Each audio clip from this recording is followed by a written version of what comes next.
네, 안녕하세요. 친절한 동주씨입니다. 다들 스르 재밌게 보셨나요?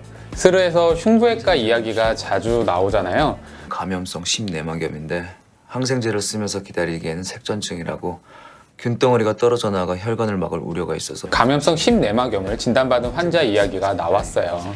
여기에 우리의 시크한 김준환 선생님은 수술 지금 안 받으면 죽는다고 하죠. 색전증으로 죽을 수 있다고 설명하는데, 그럼 여기서 색전증은 뭘까요? 먼저 감염성 심내막염에 대해서 간단히 설명하면 심장 내에 균이 자라는 상태예요.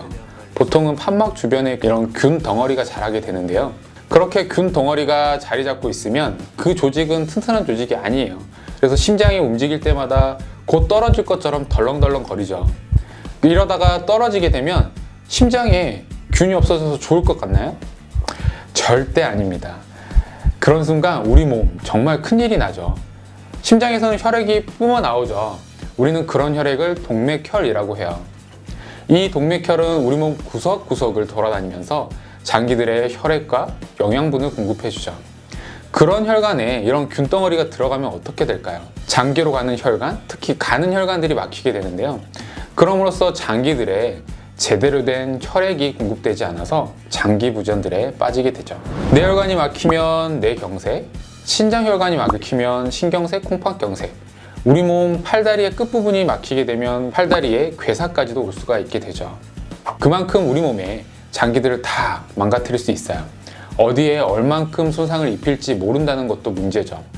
그래서 발견되면 특히나 금방이라도 떨어질 것처럼 보이는 감염성 심내막염은 빨리 수술하는 게 좋아요. 이런 질환들은 또 내 일상과는 좀 거리가 먼 것 같죠. 그런데 이건 고령이나 나이가 많으신 분들이나 기저질환이 있는 분들, 이런 경우에 많이 생기니까 나한테는 잘 안 생기겠지라고 생각할 수 있어요. 그럼 다른 몇 가지 예를 들어볼까요? 20대 여성분이 일주일 전부터 왼쪽 다리가 아프기 시작하고 많이 붓는데요. 하루 전부터는 숨이 많이 차다고 병원에 내원했어요. 40대 여성분이 유럽 여행을 다녀오고 그 뒤로 다리가 많이 피곤하고 붓는다는 거예요. 여러분은 심부정맥, 혈전증이라는 이야기 들어보셨나요? 우리 몸에 정맥에 혈전이 생겨서 문제가 되는 질환인데요. 여기에 삼각형 하나를 보여드릴게요. 발음도 잘 안 되는 비루셔스 트라이어드라는 건데요. 정맥에 혈전이 생기는 세 가지 요소예요. 이 중에 하나라도 문제가 생긴다면 혈전이 생길 수 있다는 거죠. 첫 번째는 혈관 내피의 손상, 두 번째는 비정상적인 혈류의 흐름, 혈류가 너무 느리거나 혹은 이제 와류가 생겨서 혈류 흐름이 이상이 생긴 경우, 셋째는 혈액이 잘 응고될 수 있는 그런 상태일 경우가 돼요. 그래서 위 요소들을 보고 혈전의 위험을 예측해 볼 수 있는 거죠. 혈액이 정체되면 응고, 굳게 되는 거잖아요. 그렇기 때문에 거동을 잘 못하시는 고령의 노인분들에서 혈전이 잘 생기는 건 사실이에요.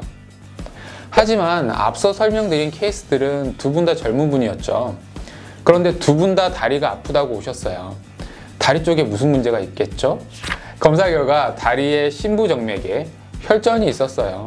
두 분 다 그럴 만한 이유가 있었죠. 힌트는 한 분은 왼쪽 다리가 붓는다는 것이었고 한 분은 유럽 여행을 다녀왔다는 거예요. 혈전이 생기는 원인 중에 우리 신체 구조 자체가 문제인 경우가 있어요. 우리 몸의 대동맥과 대정맥은 인접해서 이동하게 돼요. 그게 복부에서 내려오다가 양측 다리로 갈라지게 되는데요. 그 갈라지는 지점에서 오른쪽으로 가는 장골동맥이 왼쪽으로 갈라지는 왼쪽 장골 정맥을 누르는 경우가 발생하게 돼요. 이게 심해지게 되면 장골 정맥, 그러니까 정맥을 완전히 눌러서 그 부분이 혈관이 막히게 되는 거예요. 그러면서 혈전이 생기게 되는 거죠. 혈류 흐름이 줄어들고 정체가 되니까 혈전이 생기는 거죠. 이런 상태의 병명을 메이서너 증후군이라고 해요. 보통은 이런 경우에는 약물 치료만으로는 효과가 적고요. 혈관 자체가 이제 구조적으로 눌려 있기 때문에 정맥 혈관에 스텐트를 삽입하고 혈전 약물 치료를 해주는 게 필요하게 되죠. 그리고 아까 숨이 많이 차다고 했잖아요. 심부정맥 혈전증의 가장 무서운 합병증이 폐동맥 색전증이에요. 우리 다리에서 올라오는 하대정맥에 따라 혈전이 날아가서 우리 심장을 거쳐서 폐동맥으로 날아가는 거죠. 그러면 폐동맥이 막히게 되면서 폐색전증이 생기게 되는 거예요.